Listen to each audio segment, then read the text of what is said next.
ఏమండి ఏమిటి ఆలోచిస్తున్నారు? ఏం లేస్తుంది. లేదేదో ఉంది. ఇంత రాత్రి వరకు మీరు నిద్రపోలేదంటే? ఏం లేస్తుంది. ఒక సమస్య నన్ను తీవ్రంగా వేధిస్తోంది. ఏమిటిది? ఒక కుటుంబంలోంచి ఒక ముఖ్యమైన మనిషి వెళ్ళిపోతే వాళ్ళ పరిస్థితి ఏమిటా అని ఆలోచిస్తున్నాను. ఎవరండి? మన కృష్ణమూర్తి సుమతి. వాడి పరిస్థితి చాలా ప్రమాదంగా ఉందని, 2-3 రోజుల మించి బ్రతకకపోవచ్చని బాంబే హాస్పిటల్ నుంచి ఉత్తరం వచ్చింది. వాడు బాంబే వెళ్ళేటప్పుడు తన విషయం ఎవరికీ చెప్పొద్దని నాతో ప్రమాణం చేయించుకున్నాడు. ఇప్పుడు ఈ విషయం వీళ్ళకి చెబితే వాడికి ద్రోహం అవుతుందా, ఆ కుటుంబానికి మేలవుతుందా అని తేల్చుకోలేకపోతున్నాను. ఒక మనిషి మీ కళ్ళ ముందు ఆత్మహత్య చేసుకుంటూ నన్ను ఆపితే నా మీద ఒట్టు అన్నాడనుకోండి, అడ్డుపడి ఆపుతారా లేక ఒట్టుకు భయపడి ఆగిపోతారా? ఆపుతాను. ఇది అంతేనండి. కానీ ఆ ఇంట్లో ఉన్న మనుషుల మధ్యకి వెళ్ళి కృష్ణమూర్తి చనిపోతున్నాడన్న దుర్వార్త నేను అందించలేను సుమతి. ఒక ఇల్లాలు మరొక ఇల్లాల దగ్గరకు వెళ్ళి నీ భర్త చనిపోతున్నాడమ్మా అని చెప్పడం ఎంత కష్టమో నాకు తెలుసండి. అయితే చెప్పడం ఎంత అవసరమో కూడా నాకు తెలుసు. అందుకని నేనే వెళ్ళి చెప్పొస్తాను. తన బుట్ట చెరిగిపోయేలోపు భర్తను చివరిసారిగా చూడని భార్య బ్రతుకు నరకం అండి, నరకం.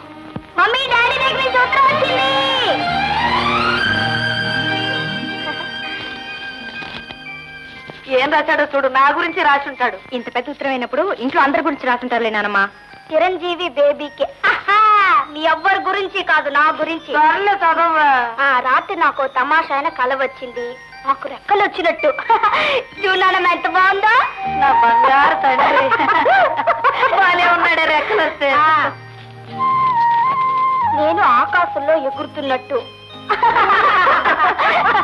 ఎంత బాగున్నారు. తర్వాత ఈ బొమ్మలో నేను మన ఇంటి మీదుగా ఎగురుతుండగా మీరంతా టాటా చెప్తున్నారట. తెల్లవారగానే బొమ్మలు గీసి నీకు పంపుతున్నాను. బాగున్నాయమ్మా? ఇట్లు మీ డాడీ. నానమ్మా, ఇప్పుడు మనందరం డాడీకి టాటా చెప్తున్నావు. నానమ్మా, నువ్వు ఇక్కడ ఉన్నావు చూడు. ఎంత బాగా గీసాడే బొమ్మలు. అవును, వాడు ఎగిరిపోతుండగా చూసేవాడలో నేను ఉన్నాను. ఎంత బాగున్నాడే.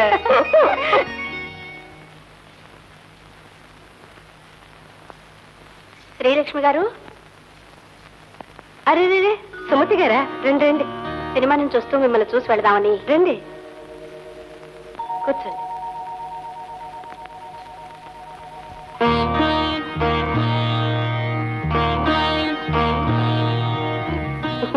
ఏమిటి అలా చూస్తున్నారు? ఏమీ లేదు, మీతో ఒక విషయం చెబుదామని వచ్చాను.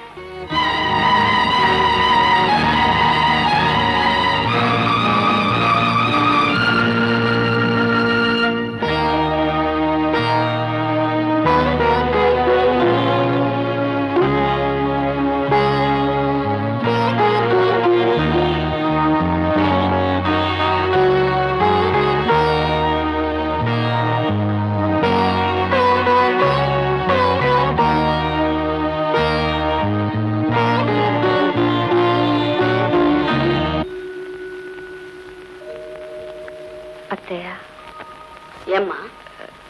నేను ఒకసారి బొంబాయి వెళ్తాను. ఆయన సార్ చూడాలని అత్తయ్య.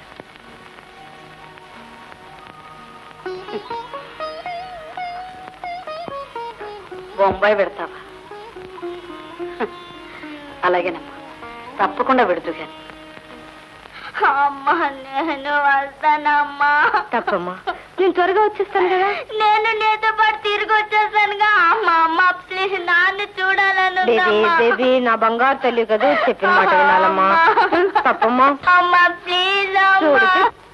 పిచ్చి మొహాలారా, దానికి అబ్బాయి మీద గాలి మళ్ళీ అడగలేక అడిగి అది పెడుతుంటే మీరు వెంట పడతారేమిటి? అవునే సునీత, చిన్నపిల్ల దాన్ని సముదాయించడానికి బదులు పెద్దదాను నువ్వు కంట తడి పెట్టుకుంటావేమిటే? అమ్మా బేబీ, చూడు మరి, నాన్న ఇల్లు దొరికిందని ఉత్తరం రాశాడమ్మా. అమ్మ వెళ్ళి బాగుందో లేదో చూసి వస్తుంది. ఇల్లు చూడటానికి ఇంటిల్లపాది బయలుదేరి బొంబాయి పెడితే ఎంత అయిపోతుంది? ఇల్లు బాగుందనుకో మనం అందరం బయలుదేరి వెళ్ళిపోతాం కదా. ఇప్పుడు చెప్పమ్మా, అమ్మని వెళ్ళమంటావా? నా తల్లి బంగారం కదూ, చూడు లక్ష్మి, నువ్వు వెళ్ళగానే ఇల్లు ఎలా ఉందో, మేము ఎప్పుడు బయలుదేరి రావాలో వెంటనే ఉత్తరం రాసేసాయి. అన్నట్టు మర్చిపోయాను, ఈ సున్నుండలు తీసుకెళ్లి అబ్బాయికి ఇవ్వు. నీకు తెలుసుగా వాడికి వెంటే ఎంత ఇష్టమో. నువ్వు కూడా 2 నోట్లో వేసుకో.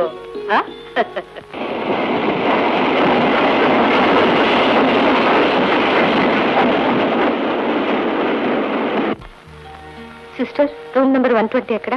అదేనమ్మా.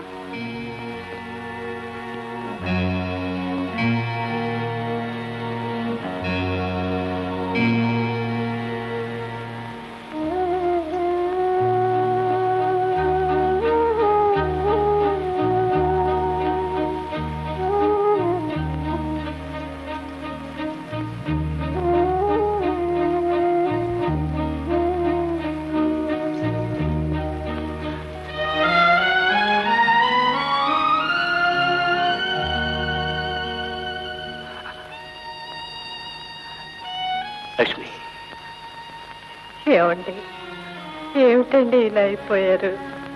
నేను ఇక్కడ ఉన్నానని నీకెలా తెలిసింది? భార్యగా మీ పరిస్థితి నాకు తెలియడం అవసరమని మన డాక్టర్ గారి భార్య కనికరించి నాతో చెప్పారండి.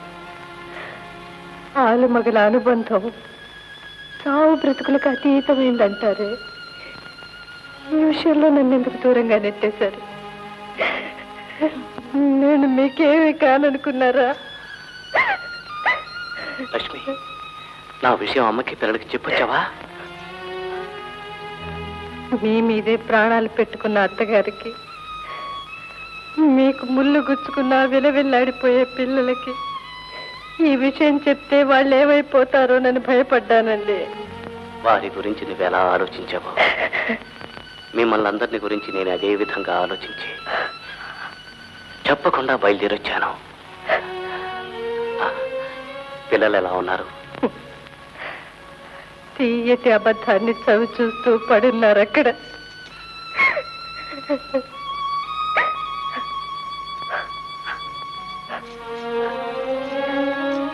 ఏమండి, అత్తయ్య మీకు సున్నుండలు పంపించారు.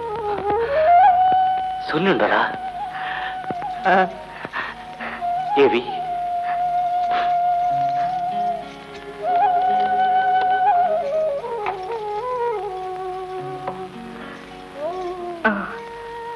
మీరు తినొచ్చా? అడవుల్నే కాల్ చేస్తున్న అగ్నిని చెంచాడు నీ పెంచను లేదు, గ్లాసు నీళ్లు ఆర్పను లేవు లక్ష్మి. ఇందులో పంచదార తీపి కంటే అమ్మ అభిమానపు తీపి ఎక్కువగా ఉంటుంది. ఇటివ్వు.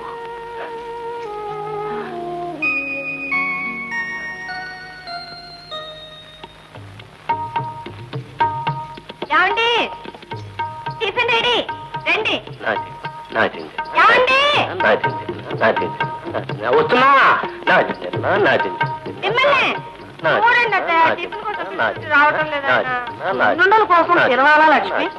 అబ్బాయికి అలా చూపిస్తే చాలు.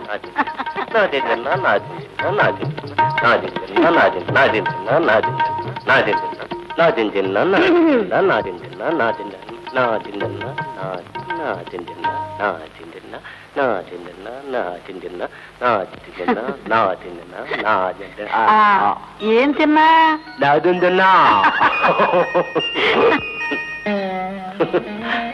ఏమిటలా నవ్వుతున్నారు? భవిష్యత్తును తలుచుకుని కన్నీళ్లు పెట్టుకోవడం కంటే గతాన్ని తలుచుకుని నవ్వుకోవడం మంచిదని ఈ సున్నుండలు తింటుంటే అమ్మ జ్ఞాపకానికి వచ్చింది. అమ్మని పిల్లల్ని చూసి ఎన్నో ఏళ్ళైనట్టుంది లక్ష్మి. ఏమండి, మనం ఇంటికి వెళ్ళిపోదామండి. ఈ జబ్బుకు మందే లేదా? జబ్బుల గురించి గుర్తు చేయకు లక్ష్మి. డబ్బు తీర్చలేని జబ్బు ఇదొక్కటే.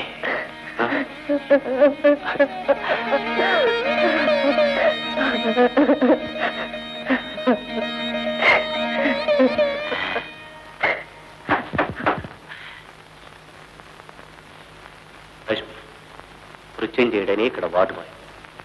నాకేం కావాలన్నా చేదోడు వాదోడుగా ఉంటుంటాడు. నమస్కారం. అమ్మమ్మ, మీరు నాకు నమస్కారం పెట్టకూడదు తల్లి.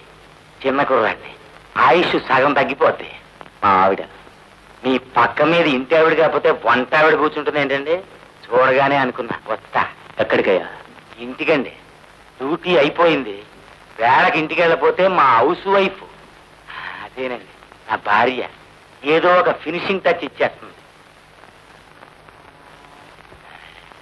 ఆ లడ్డు ఇప్పించండి బాబు.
ఏంటమ్మా?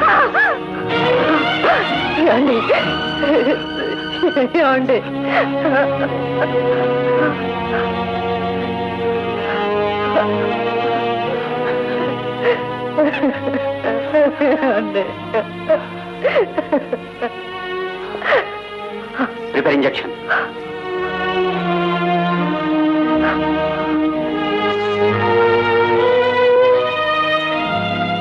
ఏం పర్వాలేదు. He will be all right.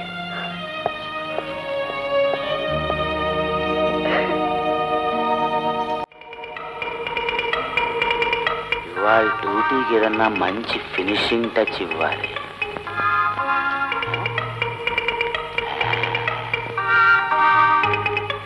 తాతగారు, మీ గుండె నొప్పి ఎలా ఉంది? అలాగే ఉంది పాపం.